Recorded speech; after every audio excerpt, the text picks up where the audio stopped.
Worked examples are a hugely important part of the learning process.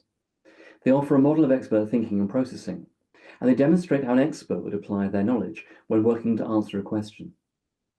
They're also beneficial as they give the teacher an insight into their pupil's perspective when faced with solving a new problem.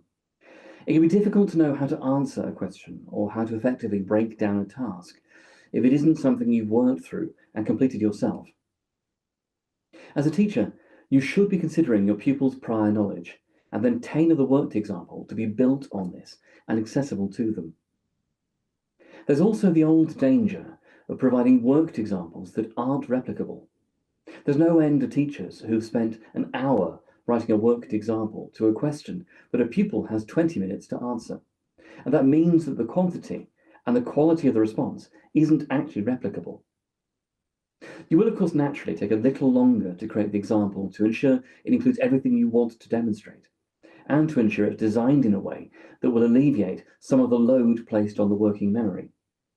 However, as the expert, it shouldn't take you much longer to create than it would take your pupils to answer.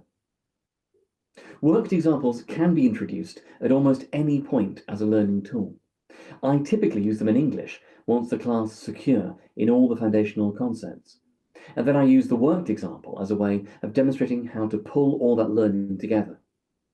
I like to think about them as almost an apprenticeship model. Firstly, here's a beautiful example.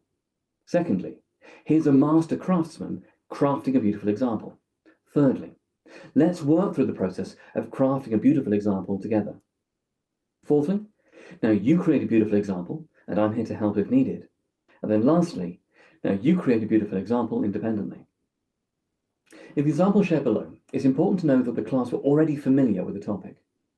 We've been working on the opening of an Inspector Calls for a few weeks, and they knew the characters, they knew the opening of the narrative, and so on.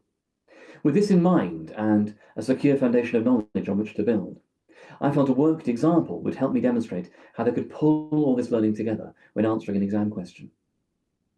The worked example was actually written by a very able pupil from the previous year, and it expertly demonstrated the learning points I needed the class to pick up. The dissection shown underneath the example shares the focus and the rationale for each step of the process.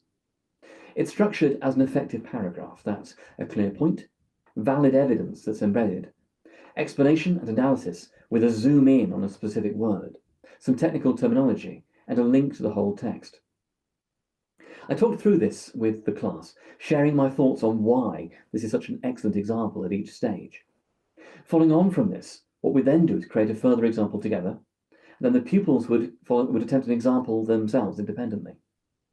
At that point, I'd be able to see what steps in the process individuals had remembered. At other points, I might produce an initial model myself, but I still very much want to ensure that it was of a practicable, replicable quality and length.